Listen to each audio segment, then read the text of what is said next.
আমাদের পূর্বসূরিগণ এইভাবে বাংলার প্রতিটি অঞ্চলে প্রতিটি মহল্লায় কোরআনের বিশুদ্ধ তেলাওয়াত শিক্ষার জন্য মক্তব তালিমের উপর গুরুত্ব দিয়ে আসছেন। কথা বলেন ঠিক কি না?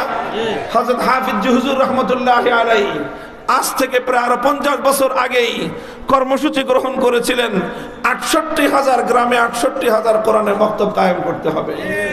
হাফিজ হুজুর বলতেন এক একটা কোরআনের মক্তব ঈমান রক্ষা করবার জন্য এক একটা ক্যান্টনমেন্ট, এক একটা দুর্গ। তো আলহামদুলিল্লাহ এখন বাংলাদেশে গ্রাম অনেক বেড়েছে, জনপদ বিস্তৃত হয়েছে। প্রতিটি জনপদে প্রতিটি গ্রামে গ্রামে হক্কানি উলামায়ে কেরামের নেতৃত্বে, বড় বড় মাদ্রাসাগুলোর নেতৃত্বে আশেপাশের এমন কোন গ্রাম থাকা চলবে না, এমন কোন জনপদ থাকা চলবে না যেই জনপদে কোরআন শিক্ষার মক্তব কায়েম না হবে। এটা উলামায়ে কেরাম করবেন, করতেছেন। ইনশাআল্লাহ সামনের দিনে এই কর্মসূচি বাড়তে থাকবে। সেই সঙ্গে রাষ্ট্র ব্যবস্থার কাছে একটা কথা আমরা বলতে চাই, সেটা হলো দেখেন, এই যে বাংলাদেশের রাষ্ট্রীয় সরকারি প্রাথমিক বিদ্যালয়গুলো আছে, এই বিদ্যালয়গুলোতে আমাদের সন্তানরাই পড়াশোনা করে। কথা বলেন। এই বিদ্যালয়গুলো খরচ চলে আমাদের দেওয়া ট্যাক্সের পয়সায়, জনগণের ট্যাক্সের পয়সায়। ৯০% মুসলমানদের ট্যাক্সের পয়সায় এই প্রাইমারি স্কুলের ভবন তৈরি হয়, প্রাইমারি স্কুলগুলোর শিক্ষক শিক্ষিকাদের বেতন দেওয়া হয়, তাদের পাঠ্যপুস্তক ছাপানো হয়, সমস্ত খরচ জনগণের ট্যাক্সের পয়সা দিয়ে চলে। সেই প্রাইমারি স্কুলগুলোতে ইংলিশের জন্য শিক্ষক আছে, অঙ্কের জন্য শিক্ষক আছে, বাংলার জন্য শিক্ষক আছে, ইতিহাসের জন্য শিক্ষক আছে, বিজ্ঞানের জন্য শিক্ষক আছে, এমনকি পিটি তাদেরকে শরীর চর্চা শিক্ষা দেওয়ার জন্য শিক্ষক আছে, সর্বশেষ নৃত্য শিক্ষা দেওয়ার জন্য, নাচ আর গান শিক্ষা দেওয়ার জন্য শিক্ষক নিয়োগের পরিকল্পনা চলছে। অথচ প্রাইমারি স্কুলগুলোতে মুসলমানদের সন্তানদেরকে বিশুদ্ধ কোরআন তেলাওয়াত শিক্ষা দেওয়ার জন্য একজন করে নুরানি মুআল্লিমের শিক্ষক নিয়োগ নাই। এটা মুসলমানদের বাংলাদেশে রাষ্ট্রীয়ভাবে চলতে পারে না, চলতে পারে না, আগামীতে চলতে দেওয়া হবে না। রাসূল আকরাম সাল্লাল্লাহু আলাইহি ওয়াসাল্লামকে দুনিয়াতে প্রেরণ করার যে উদ্দেশ্য এবং যে কর্মসূচিগুলো আল্লাহ পাক রব্বুল আলামিন উল্লেখ করেছেন, পবিত্র কোরআনে কারীমের সূরাতুল বাকারা এবং সূরাতুল জুমআ দুই সূরার মধ্যে কাছাকাছি শব্দে একই ধরনের ভাষ্য আল্লাহ পাক উল্লেখ করেছেন। আমরা জানি নবী আকরাম সাল্লাল্লাহু আলাইহি ওয়াসাল্লামের আগমনের মধ্য দিয়ে এই পৃথিবীতে একটা আমূল পরিবর্তন সাধিত হয়েছিল। আল্লাহ নবী যেই যুগে এসেছিলেন সেই যুগটাকে ইতিহাসে আইয়ামে জাহেলিয়াত, বর্বরতার যুগ বলা হয়। সেই আইয়ামে জাহেলিয়াত এবং বর্বরতার যুগের মানুষগুলো ছিল পৃথিবীর ইতিহাসের নিকৃষ্ট মানুষ, বর্বর হিংস্র পাষণ্ড মানুষ। সেই মানুষগুলো অল্প কিছুদিনের ব্যবধানে মাত্র 23 বছরের একটা রাসূল আকরাম সাল্লাল্লাহু আলাইহি ওয়াসাল্লামের ইসলাহি এবং একটা ইনকিলাবি কর্মসূচির মাধ্যমে সেই বর্বরতার যুগ, জাহিলিয়াতের যুগ আলোকিত যুগে পরিণত হয়েছে। বর্বর মানুষগুলো বিশ্ব ইতিহাসের সবচেয়ে সুন্দর, উত্তম আখলাক এবং উত্তম চরিত্রে উদ্ভাসিত মানুষে পরিণত হয়েছে। রাসূল আকরাম সাল্লাল্লাহু আলাইহি ওয়াসাল্লাম যেই সমাজে, যেই দেশে প্রেরিত হয়েছিলেন সেটা ছিল একটি মরুচারী বেদুইন সভ্যতার সমাজ। সেই সমাজের না পৃথিবীতে তেমন কোনো প্রভাব ছিল, না তাদের মধ্যে শিক্ষা দীক্ষার কোনো আলো ছিল। কিন্তু তারা অল্প কিছুদিনের ব্যবধানে তারা এমন সভ্য, এমন প্রভাবক হয়ে উঠল যে শুধু আরব ভূখণ্ড নয়, পৃথিবীর এক প্রান্ত থেকে আরেক প্রান্ত পর্যন্ত তাদের আলোয় আলোকিত হয়ে গেল। কথা বলেন ঠিক কিনা? এটা পৃথিবীর ইতিহাস স্বীকার করে, জাতি ধর্ম নির্বিশেষে সবাই এই কথাগুলো স্বীকার করে। প্রশ্ন হলো যে কিভাবে এটা সম্ভব হলো, কোন জীবন কাঠির ছোঁয়া লেগেছিল যে রাতারাতি এরকম পৃথিবীর সবচেয়ে বর্বর মানুষগুলো সবচেয়ে মানবিক মানুষে পরিণত হলো, সবচেয়ে অন্ধকার সময়টা সবচেয়ে আলোকিত সময়ে পরিণত হলো। কি এমন জাদুর কাঠি ছিল, জীবন কাঠি ছিল? মুহতারাম হাজরিন, আলোচ্য আয়াতের মধ্যে আল্লাহ পাক রব্বুল আলামিন সেই কথাগুলোই তুলে ধরেছেন। আল্লাহর নবী দুনিয়াতে এসে যা করেছেন তার সারমর্ম এই আয়াতের মধ্যে উল্লেখ হয়েছে। অর্থাৎ মাকসাদে বিআসাতে রাসূল, নবী আগমনের যে মূল উদ্দেশ্য, আমার তেলাওয়াতকৃত আয়াতের মধ্যে আল্লাহ পাক রব্বুল আলামিন মৌলিকভাবে নবীজির কর্মসূচি হিসেবে 4টি কাজের কথা উল্লেখ করেছেন। কয় কাজ? আমি খুব সংক্ষিপ্ত পরিসরে এই 4 কর্মসূচির কথা বলবো এবং এই 4 কর্মসূচি বর্তমানে কিভাবে কতটুকু পালিত হচ্ছে, কিভাবে পালিত হচ্ছে এবং সামনের দিনে আমাদের কি করণীয় সেই সম্পর্কে খুব সংক্ষিপ্ত আহ্বান আপনাদের সামনে আমার থাকবে। আলোচনা দীর্ঘায়িত হবে না, ধৈর্য ধরে আপনারা মনোযোগ দিয়ে কথাগুলো বুঝবার চেষ্টা করবেন। মুহতারাম হাজরিন, আল্লাহ পাক রব্বুল আলামিন তার প্রেরিত আখিরি পয়গম্বরের সর্বপ্রথম যেই কর্মসূচির কথা কোরআনে পাকের মধ্যে উল্লেখ করেছেন, ধারাবাহিকতায় সিরিয়ালে 2 আয়াতের মধ্যে কিছু পার্থক্য আছে, আমি একটা সিরিয়াল হিসাবে উল্লেখ করব। প্রথম কর্মসূচি ছিল নবী আকরামের সাল্লাল্লাহু আলাইহি ওয়াসাল্লামের ইয়াতলু আলাইহিম আয়াতিহি। তিনি দুনিয়ার মানুষকে, আল্লাহর বান্দাদেরকে, জগৎবাসীকে সর্বপ্রথম আল্লাহর কোরআনে কারীমের তেলাওয়াত শিখিয়েছেন, তেলাওয়াত শুনিয়েছেন। কোরআনের তেলাওয়াতের মাধ্যমে সর্বপ্রথম আল্লাহর নবী এই আলো বিকিরণ করা শুরু করেছেন। ভাই, অন্ধকারকে যদি দূর করতে হয় আলোর দরকার, কথা বলেন।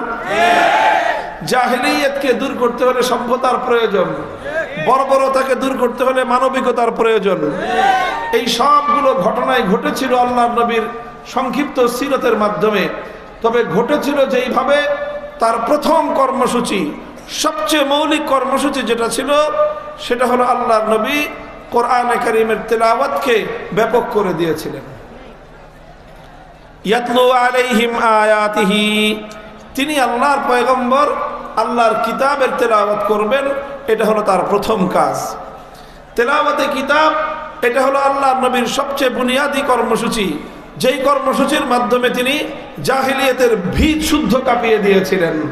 শত শত হাজার বছর ধরে গড়ে ওঠা সেই জাহিলিয়াতের পাষাণভেদী দেয়ারকে আল্লাহর রাসূল সাল্লাল্লাহু আলাইহি ওয়াসাল্লাম কোরআনে কারীমের তেলাওয়াতের মধ্যে এমন প্রচন্ড আঘাত করেছিলেন যে ভিত ধসে পড়তে বাধ্য হয়েছিল। এই জন্য তেলাওয়াতে কিতাবুল্লাহ, এটা হলো রাসূল সাল্লাল্লাহু আলাইহি ওয়াসাল্লামের প্রথম কর্মসূচি, বুনিয়াদী কর্মসূচি, মৌলিক কর্মসূচি এবং এটা স্বয়ং সম্পন্ন কর্মসূচি। সর্বশেষ কথাটা লক্ষ্য করেন, এটা একটা মুস্তাকিল কর্মসূচি। স্বয়ং সম্পন্ন কর্মসূচি হলো কোরআনে কারীমের তেলাওয়াত। কোরআনের অর্থ বুঝলো কি বুঝলো না, কোরআনে কারীমের মর্ম বুঝলো কি বুঝলো না, ব্যাখ্যা কতটুকু বুঝলো সেটা পরের বিষয়। শুধুমাত্র তেলাওয়াতে কোরআন, এটাই হলো উম্মতের মধ্যে আমূল পরিবর্তন করার সবচেয়ে মৌলিক এবং বুনিয়াদী কর্মসূচি। এই জন্য আমরা বলে থাকি, যদি কেউ মনে করে বা যারা মনে করে এরকম যে কোরআনে কারীমের তেলাওয়াত অর্থ না বুঝে করলে কোনো ফায়দা নাই, বেকার কাজ, নাউজুবিল্লাহ বলেন।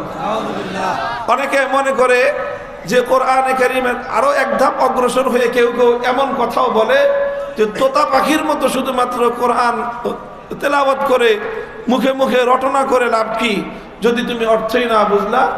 নাউজুবিল্লাহি মিন যালিক। কোরআনের অর্থ বুঝতে হবে, মর্ম বুঝতে হবে, সেটা ভিন্ন কথা। কিন্তু কোরআন অর্থ না বুঝে পড়লে এটা তোতা পাখির মতো রটনা হয়ে গেল, এই কথা যারা বলে তারা আল্লাহর কোরআন কিতাবুল্লাহর সাথে জুলুম করে। তারা কোরআনে কারীমকে পৃথিবীর আর অন্য 10টা গ্রন্থের মতো মনে করেছে, অন্যান্য বিষয়বস্তুর বইয়ের মতো মনে করেছে। তারা আল্লাহর কোরআনকে সাহিত্যের বই, না বুঝে পড়লে সাহিত্যের রস পাওয়া যায় না। কবিতার বই, অর্থ না বুঝে পড়লে কবিতার মর্ম উপলব্ধি করা যায় না। দর্শনের বই অর্থ না বুঝে পড়লে দার্শনিক হওয়া যাবে না। উপন্যাসের বই অর্থ না বুঝে পড়লে উপন্যাসের চরিত্রগুলো ধারণ করা যাবে না। গল্পের বই অর্থ না বুঝে পড়লে গল্পের স্বাদ পাওয়া যাবে না। বিজ্ঞানের বই অর্থ না বুঝে পড়লে বিজ্ঞান শেখা যাবে না। মেডিকেল সায়েন্সের বই অর্থ না বুঝে পড়লে ডাক্তারি বিদ্যা বোঝা যাবে না। দুনিয়ার সমস্ত গ্রন্থের ব্যাপারে এই কথা সত্য হলেও শুধুমাত্র একমাত্র গ্রন্থ আল কোরআনুল কারীম এটা অর্থ বুঝে পড়লেও এটা বিপ্লব করবে, এটা অর্থ না বুঝে পড়লেও মানব অন্তরের মধ্যে আলোর প্রজ্বলন করবার জন্য এটুকুই যথেষ্ট। ইয়াতলু আলাইহিম আয়াতিহি, এই জন্য মুহাম্মদুর রাসূলুল্লাহ সাল্লাল্লাহু আলাইহি ওয়াসাল্লামের সর্বপ্রথম বুনিয়াদি কর্মসূচি, যেই কর্মসূচির মাধ্যমে তিনি জাহেলিয়াতকে বিদায় করা শুরু করেছেন, আলো প্রজ্বলন করা শুরু করেছেন, সেটা হলো কোরআনে কারীমের তেলাওয়াত। শুধু তেলাওয়াত, শুধু তেলাওয়াত। কোরআনে কারীমের তেলাওয়াতের মধ্যে এমন পাওয়ার আছে, এই তেলাওয়াতের মাধ্যমেই সারা দুনিয়ার মানুষের বদ্ধ দুয়ারের হৃদয়গুলো, বদ্ধ হৃদয়ের দুয়ারগুলো খুলে দেওয়া সম্ভব। সিয়ারুস সাহাবা পড়েন, সাহাবায়ে কেরামের সিরাত পড়েন, সিরাতুন নবী পড়লেও অসংখ্য ঘটনার দৃষ্টান্ত পাওয়া যায় যে শুধুমাত্র কোরআনে কারীমের তেলাওয়াত বহু পাষাণ হৃদয়ের মানুষের অন্তরগুলোকে, পাথরের মতো হৃদয়গুলোকে মোমের মতো বিগলিত করে দিয়েছে। ওয়াযালিকা আউয়ালু মা ওয়াকারাল ঈমানু ফি কলবি, আল্লাহর রাসূলের কোরআনের তেলাওয়াত শুনে বহু মানুষ বলে যে আমার বদ্ধ হৃদয়ের দুয়ারে খটখট করলো, আমার হৃদয়ের মধ্যে হেদায়েতের আলো প্রবেশ করলো। আবু বকর সিদ্দিক রাদিয়াল্লাহু তাআলা আনহুর জীবনীতে আসে, তিনি একবার মক্কা ছেড়ে চলে যাচ্ছেন, রাস্তার মধ্যে এক লোকের সঙ্গে দেখা, একজন সরদার, নাম হলো তার ইবনুদ দাগিনা। বলল, আবু বকর কোথায় যাও? বললেন, মক্কা ছেড়ে চলে যাচ্ছি। কেন? মক্কার মানুষের দুরাচার, তাদের অসৎ ব্যবহার, অত্যাচার, জুলুম বরদাস্ত করতে পারছি না, এজন্য মক্কা ছেড়ে চলে যাই। ইবনুদ দাগিনা বলল, আবু বকর, তোমার মতো মানুষ যদি মক্কা ছেড়ে চলে যায়, এটাই এলাকার মানুষের বদনাম হবে, কলঙ্ক হবে যে তোমার মতো পরোপকারী মানুষ, মানবিক মানুষ, এত সুন্দর সোনার মানুষ যেই জনপদে থাকতে পারে না, সেই জনপদের বদনাম হয়ে যাবে। কাজেই তোমার সব সমস্যার সমাধানের দায়িত্ব আমি নিলাম, তুমি মক্কায় চলো। ইবনুদ দাগিনা হযরত আবু বকরকে নিয়ে মক্কায় এলেন। এসে মক্কাওয়ালাদেরকে বললেন যে দেখো, আবু বকরের মতো ভালো মানুষ, মানুষের উপকারে কাজে আসে, মানুষ অভাবী মানুষকে সে সাহায্য করে, ক্ষুধার্ত মানুষকে খাবার খাওয়ায়, অনাহারী মানুষকে আহার দেয়, এরকম একটা মানুষ যদি তোমাদের উৎপাতে এলাকা ছেড়ে চলে যায়, সারা আরবে তোমাদের মক্কার মানুষদের বদনাম হয়ে যাবে। কাজেই তোমরা আবু বকরের সঙ্গে দুর্ব্যবহার করো না, আবু বকরকে থাকতে দাও। মক্কার লোকেরা বলেছিল, আবু বকর থাকুক, কোনো আপত্তি নাই। আবু বকর আমাদের বাপদাদার ধর্ম ছেড়ে দিয়ে মুহাম্মাদের ধর্ম গ্রহণ করেছে সাল্লাল্লাহু আলাইহি ওয়াসাল্লাম, সেটাও না হয় আমরা মেনে নিলাম। সে মুহাম্মাদের ধর্মের দাওয়াত দেয়, সেটাও না হয় মেনে নিলাম। মুহাম্মাদের আনিত কিতাব কোরআন তেলাওয়াত করে, সেটাও না হয় আমরা মেনে নিলাম। কিন্তু আবু বকরকে থাকতে হলে একটা শর্ত মানতে হবে। কি শর্ত? আবু বকর কোরআন তেলাওয়াত করে করুক, কিন্তু ঘরের বাইরে উঠোনে দাঁড়িয়ে কোরআন তেলাওয়াত করতে পারবে না, ঘরের ভিতরে দরজা জানালা বন্ধ করে কোরআন তেলাওয়াত করতে হবে তাকে। ইবনুদ দাগিনা বলল, সমস্যা কি? ঘরও তার, উঠানো তার, সে তার ঘরে পড়লো না উঠানে পড়লো, তাতে তোমাদের ব্যাপার কি? বললো যে না, আমাদের ব্যাপার আছে, আমাদের সমস্যা আছে। কি সমস্যা? বলে যে আবু বকর সিদ্দিক যখন আবেগ মাখা কণ্ঠে আল্লাহর কোরআনের তেলাওয়াত শুরু করে, উঠানে দাঁড়িয়ে, উন্মুক্ত জায়গায় দাঁড়িয়ে যখন তিনি কোরআন তেলাওয়াত করতে থাকেন, আবু বকরের এই কোরআনের তেলাওয়াত মক্কার মানুষগুলোকে এমনভাবে আকর্ষণ করতে থাকে, যেমনি ভাবে লোহাকে চুম্বক আকর্ষণ করতে থাকে। তখন আমরা ঘরগুলোতে আমাদের ছোট বাচ্চাদেরকে পর্যন্ত দড়ি দিয়ে বেঁধে রাখতে পারি না। সমস্ত বাধার বিন্ধ্যাচল পেরিয়ে আবু বকরের আবেগ বাঁকা কণ্ঠের কোরআনের তেলাওয়াত আমাদের ঘরগুলো থেকে শিশু বাচ্চাদেরকে পর্যন্ত হেমিলনের বাঁশিওয়ালার মতো টেনে আবু বকরের দিকে আকর্ষণ করে নিয়ে যায়। এই জন্য আবু বকরকে তেলাওয়াত করতে হলে ঘরের ভিতরে কোরআন তেলাওয়াত করতে হবে। মুহতারাম হাজিরিন, ইতিহাস, সিয়ারুস সাহাবা, এরকম অসংখ্য ঘটনা পাওয়া যাবে যে কোরআনে কারীমের তেলাওয়াত সর্বপ্রথম সেই জাহেলি সমাজের মধ্যে বিপ্লবের সূচনা করেছিল, পরিবর্তনের সূচনা করেছিল, সংশোধনের সূচনা করেছিল। বর্বরতার কবর রচনার প্রথম আঘাত ছিল আলহামদুলিল্লাহ কোরআনে কারীমের তেলাওয়াত। কোরআনে কারীমের এই তেলাওয়াত বর্তমান এই সময়ে আল্লাহর নবীর পালিত সর্বপ্রথম বুনিয়াদি এই কর্মসূচি সমাজে আছে না নাই? আছে, তবে প্রয়োজনের তুলনায় অনেক অপ্রতুল, অনেক কম, আরো অনেক বেশি থাকা দরকার।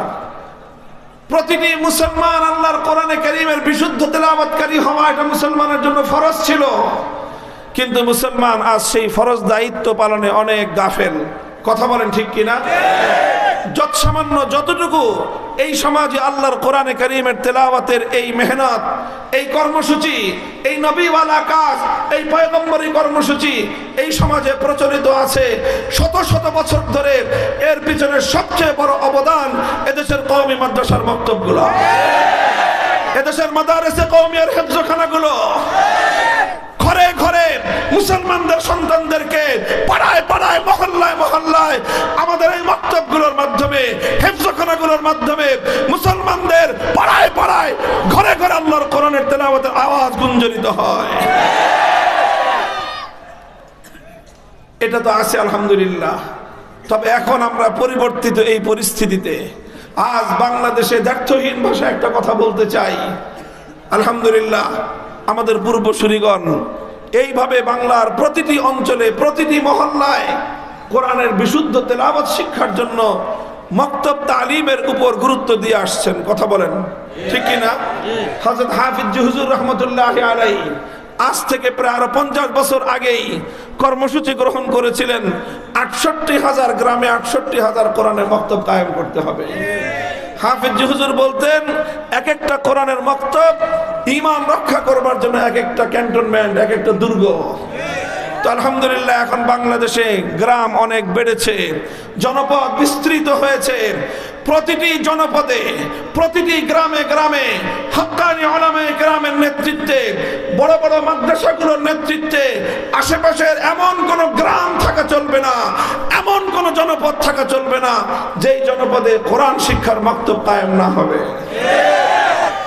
এটা উলামায়ে কেরাম করবেন, করতেছেন। ইনশাআল্লাহ সামনের দিনে এই কর্মসূচি বাড়তে থাকবে। সেই সঙ্গে রাষ্ট্র ব্যবস্থার কাছে একটা কথা আমরা বলতে চাই, সেটা হলো দেখেন এই যে বাংলাদেশের রাষ্ট্রীয় সরকারি প্রাথমিক বিদ্যালয়গুলো আছে, এই বিদ্যালয়গুলোতে আমাদের সন্তানরাই পড়াশোনা করে। কথা বলেন? এই বিদ্যালয়গুলো খরচ চলে আমাদের দেওয়া ট্যাক্সের পয়সায়, জনগণের ট্যাক্সের পয়সায়।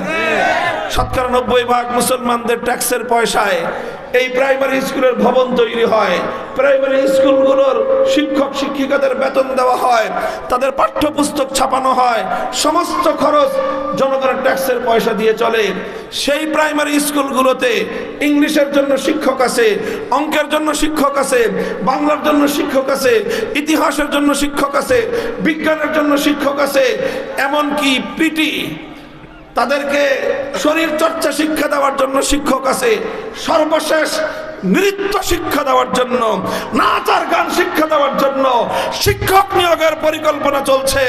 অথচ প্রাইমারি স্কুলগুলোতে মুসলমানদের সন্তানদেরকে বিশুদ্ধ কোরআন তেলাওয়াত শিক্ষা দেওয়ার জন্য একজন করে নুরানি মুআল্লিমের শিক্ষক নিয়োগ নাই। এটা মুসলমানদের বাংলাদেশে রাষ্ট্রীয়ভাবে চলতে পারে না, চলতে পারে না, আগামীতে চলতে দেওয়া হবে না।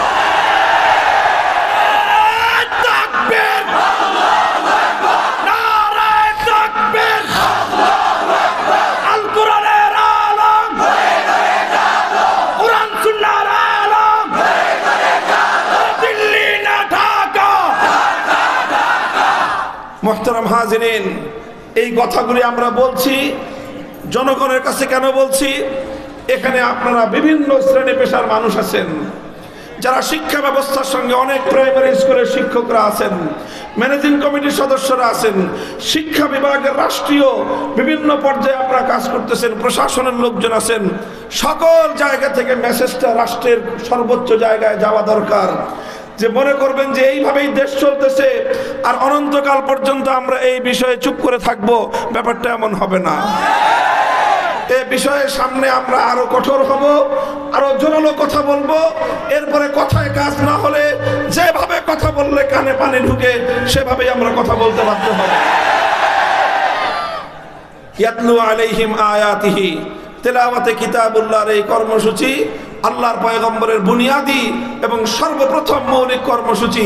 এই কর্মসূচি সমাজে জিন্দা থাকতে হবে এবং প্রথম এই কর্মসূচিগুলো জিন্দা রাখার জন্য প্রতিটি মক্তবের পিছনে আমাদের প্রত্যেককে মেহনত করতে হবে।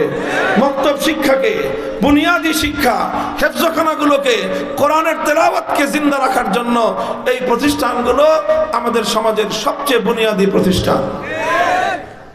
আল্লাহর পয়গম্বরের 2 নম্বর দায়িত্ব হলো ওয়ায়ুআল্লিমুহুমুল কিতাব।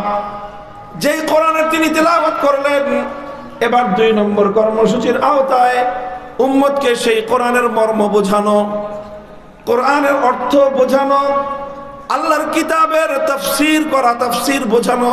এটা হলো নবী আকরাম সাল্লাল্লাহু আলাইহি ওয়াসাল্লামের 2 নম্বর কর্মসূচি। কোরআনের তেলাওয়াত একটা মৌলিক কর্মসূচি, সম্পূর্ণ মুস্তাকিল এবং স্বয়ং সম্পন্ন কর্মসূচি।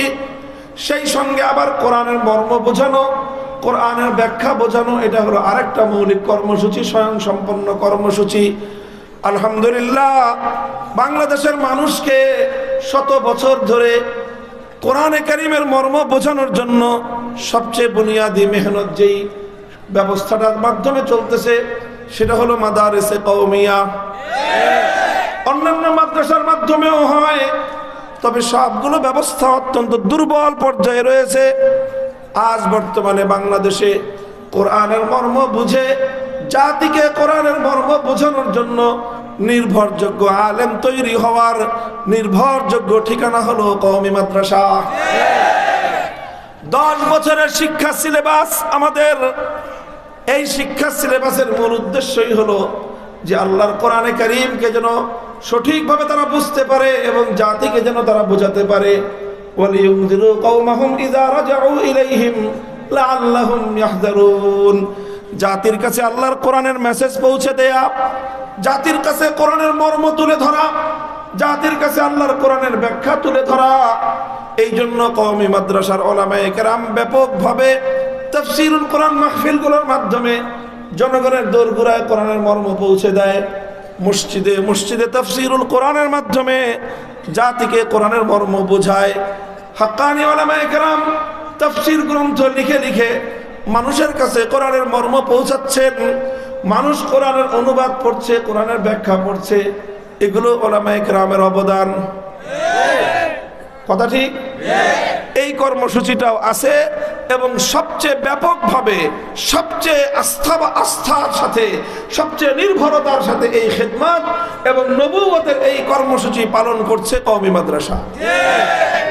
আমি অন্য কোনো ব্যবস্থার সমালোচনা করছি না, তবে বাস্তবতার আলোকে বলে না যে রিয়েলিটি মেনে নাও, এই রিয়েলিটিটাও মানতে হবে যে আলহামদুলিল্লাহ এই দেশে আজ বাংলাদেশের মানুষকে কোরআনের সঠিক মর্ম বোঝানোর জন্য যেই শিক্ষা ব্যবস্থা নিরবচ্ছিন্নভাবে নির্ভরতার সাথে আস্থার সঙ্গে দায়িত্ব পালন করে চলছে সেটা হলো কওমি মাদ্রাসা। কাজেই কওমি মাদ্রাসা যেভাবে চলছে সেভাবেই চলতে হবে। এখানে অন্য কোনো ধরনের হস্তক্ষেপের কোনো সুযোগ তৈরি করা যাবে না। জাতিকে, এই কওমি মাদ্রাসাগুলোকে রক্ষা করার জন্য, সহায়তা করার জন্য, সহযোগিতা করার জন্য যা করতে হয় তাই করতে হবে। করবেন তো ইনশাআল্লাহ?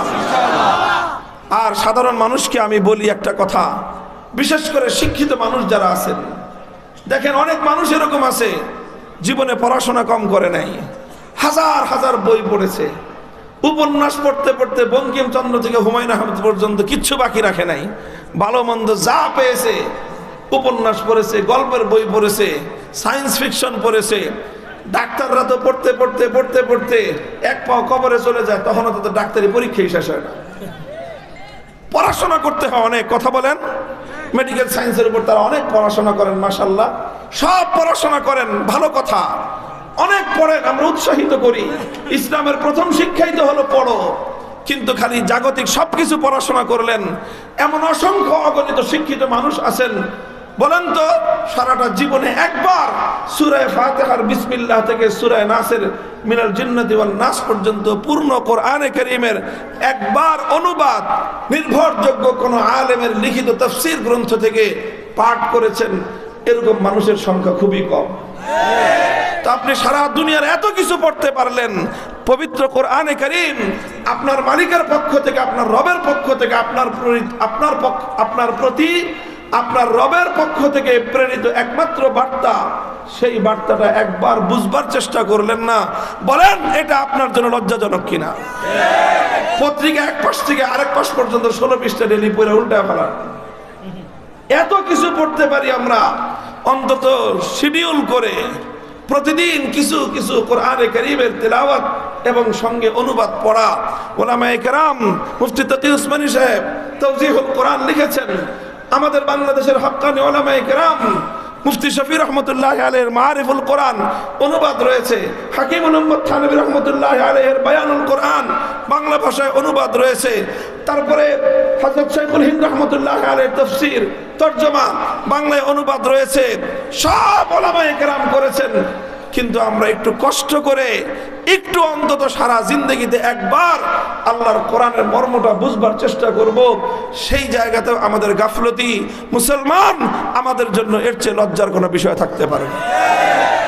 এই জন্য সকলের প্রতি আহ্বান, তালিমে কিতাব, কোরআনের মর্ম, কোরআনের ব্যাখ্যা, এই কর্মসূচির আওতায় একদিকে ওলামায়ে কেরাম জাতিকে কোরআন বুঝান, জাতি আপনারা ওলামায়ে কেরামের কাছ থেকে শুনে নির্ভরযোগ্য হাক্কানি আলেমদের লিখিত তাফসীর গ্রন্থ পড়ে কোরআনে কারীমের মর্ম বুঝুন।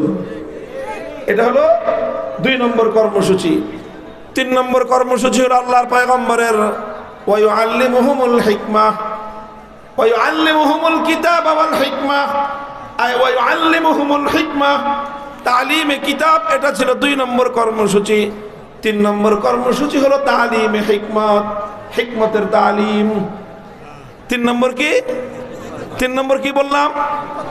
1 নম্বর হলো তেলাওয়াতে কিতাবুল্লাহ। 2 নম্বর কর্মসূচি হলো তালিমে কিতাবুল্লাহ। 3 নম্বর কর্মসূচি হলো তালিমে হিকমত। 3 নম্বর কি? তালিমে হিকমতটা কি জিনিস? তালিমে হিকমতের অনেক ব্যাখ্যা আছে। সবচেয়ে অগ্রগণ্য যে ব্যাখ্যাটা হাকিমুল ইসলাম কারি তাইয়্যিব সাহেব রহমতুল্লাহ আলাইহি, মুফতি আজম মুফতি শফি রহমতুল্লাহ আলাইহি, ওনারা তালিমে হিকমতের যে ব্যাখ্যাটাকে অগ্রগণ্য করেছেন সেটা হলো এই যে তালিমে কিতাবের মাধ্যমে কোরআনে কারীমের মর্ম বোঝানো হলো, তালিমে কিতাবের মাধ্যমে কোরআনে কারীমের ব্যাখ্যা বোঝানো হলো, কথার মাধ্যমে বুঝিয়ে দেওয়া হলো। কিন্তু শুধুমাত্র কথা দিয়ে বুঝিয়ে দিয়ে কোরআনের ব্যাখ্যা সম্পূর্ণ হয় না। মানুষ পূর্ণ কোরআনে কারীমের উপর আমল করতে পারে না। এই জন্য আল্লাহর পয়গম্বরের 3 নম্বর কাজ হলো তালিমে কিতাবের এই কর্মসূচির আওতায় কোরআনে কারীমের ব্যাখ্যা বলে বলে বোঝানো হয়েছে, কোরআনে কারীমের ব্যাখ্যা বলে বলে বোঝানো হয়েছে, কোরআনে কারীমের মর্ম বলে বলে বোঝানো হয়েছে। তবে কোরআন এমন একটা কিতাব, আল্লাহর কোরআন এমন একটা কিতাব, এটা শুধু বলে বলে বোঝানো শেষ হয় না, এটা শুধু ব্যাখ্যা করে করে বোঝানো শেষ হয় না, বরং কোরআনে কারীমের অসংখ্য বিধান এমন রয়েছে যেটা উম্মতকে বোঝাতে হলে, আল্লাহর বান্দাদেরকে বোঝাতে হলে সেটা প্র্যাকটিক্যাল করে দেখাতে হয়।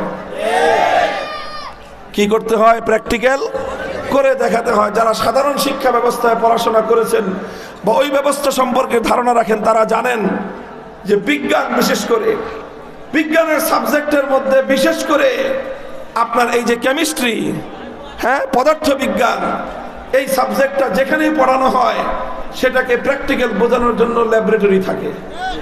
মেডিকেল সায়েন্স, ডাক্তারি বিদ্যা, এটা শুধু লেকচার শুনে বই পড়ে ডাক্তার হওয়া যায় না, প্র্যাকটিক্যাল করতে হয়। কথা বলেন ঠিক কি না? ঠিক তদ্রূপ কোরআনে কারীম এমন একটা কিতাব, এটা শুধু তাফসীর শুনে ব্যাখ্যা পড়ে পূর্ণাঙ্গ কোরআন বোঝা যায় না। কোরআনকে বুঝতে হলে প্র্যাকটিক্যাল ভাবে কোরআনে কারীমের এক একটা বিধানকে বুঝতে হয়। আর আল্লাহর নবী কোরআনে কারীমের এক একটা বিধানকে উম্মতের সামনে প্র্যাকটিক্যাল করে দেখিয়ে দিয়ে বাস্তব আমলের মাধ্যমে শিক্ষা দিয়েছেন। যেমন ধরেন, নবীজির উপর কোরআনের আয়াত নাজিল হলো, আকিমুস সালাত, নামাজ কায়েম করুন। আল্লাহর নবী প্রথমে নামাজ কায়েমের আয়াত তেলাওয়াত করলেন। এক নম্বর কর্মসূচি পালিত হলো। সালাতের অর্থ বলে বুঝিয়ে দিলেন যে সালাত কাকে বলা হয়, মর্ম শিক্ষা দিলেন।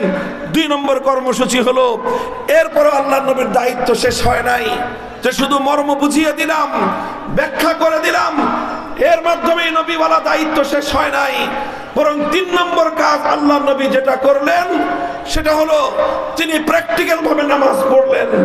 উম্মতকে দেখালেন যে নামাজ কিভাবে পড়তে হয়। নামাজটা আল্লাহর নবী একদিন মিম্বরের উপর দাঁড়িয়ে 2 রাকাত নামাজ আদায় করলেন, আর পুরা উম্মতকে বললেন, সাল্লু কামা রাআইতুমুনি উসাল্লি। আমার উম্মত, আমি যেভাবে বলেছি শুধু সেভাবে নামাজ পড়লে হবে না, শুধু আমার হাদিস পড়ে নামাজ পড়লে হবে না, শুধু আমার হাদিস শুনে নামাজ পড়লে হবে না, নামাজ ওইভাবে পড়তে হবে যেভাবে তোমরা আমাকে নামাজ পড়তে দেখেছো। প্র্যাকটিক্যাল দেখে নবীদের কাছ থেকে নামাজ শিখতে হয়। এই কি এদের বসেন, একটু বসে নাই, এদেরকে বসেন তো, বসো বসো, অল্প সময় বসো। কাউকে উঠতে দিবেন না, মাঝখান থেকে বিশৃঙ্খলা করবেন না। আর 10 মিনিট কাউকে উঠতে দিবেন না, বসেন সবাই। মুহতারাম হাজিরিন, আমি কি বললাম? নবীর 3 নম্বর কাজ হলো কোরআনে কারীমের প্রত্যেকটা বিধানকে প্র্যাকটিক্যাল করানো। কি করা? প্র্যাকটিক্যাল বোঝানো। যেভাবে আমি নামাজের কথা বললাম, এই নামাজকে আল্লাহর পয়গম্বর শুধুমাত্র তেলাওয়াত করে দায়িত্ব শেষ করেন নাই, শুধুমাত্র নামাজের অর্থ এবং মর্ম বলে বুঝিয়ে শেষ করেন নাই দায়িত্ব, বরং আল্লাহর নবী 3 নম্বর দায়িত্ব পালন কি করেছেন? কোরআনে কারীমের এই নামাজের বিধান প্র্যাকটিক্যাল তিনি বাস্তবায়ন করে দেখিয়ে দিয়েছেন। শুধু নামাজের বিধান নয়, প্রত্যেকটা কোরআনী বিধান আল্লাহর নবী প্র্যাকটিক্যাল উম্মতকে শিখিয়েছেন। হজ কিভাবে করতে হবে, 100 লক্ষ সাহাবায়ে কেরামকে বিদায়ী হজে নিয়ে নিজে হজের প্র্যাকটিক্যাল এক একটা আমল করে করে উম্মতকে শিক্ষা দিয়েছেন। যাকাত ব্যবস্থা কিভাবে বাস্তবায়ন করতে হয়, আল্লাহর নবী নিজে যাকাত ব্যবস্থা বাস্তবায়ন করে উম্মতকে যাকাতের প্র্যাকটিক্যাল শিক্ষা দিয়েছেন। জিহাদ কিভাবে করতে হয়, 27টা জিহাদে আমার নবী সশরীরে অংশগ্রহণ করে, সশরীরে শত্রুর সঙ্গে লড়াই করে, জিহাদ করে কিভাবে আল্লাহর জমিনে আল্লাহর দ্বীনের ঝান্ডা সমুন্নত করতে হয়, আমার নবী প্র্যাকটিক্যাল জিহাদ করে উম্মতকে জিহাদের তালিম দিয়ে গিয়েছেন। প্রতিটা বিধান আল্লাহর নবী প্র্যাকটিক্যাল ভাবে শিক্ষা দিয়েছেন। কোরআনে কারীমের আয়াত নাজিল হয়েছে, আস-সারিকু ওয়াস-সারিকাতু ফাকতাউ আইদিয়াহুমা জাযাআম বিমা কাসাবা নাকালাম মিনাল্লাহ। চোর চুরি করে ধরা পড়লে হাত কেটে দিতে হবে। তেলাওয়াত করে আয়াতের দায়িত্ব শেষ করেন নাই, শুধু মর্ম ব্যাখ্যা করে বুঝিয়ে দিয়ে আয়াতের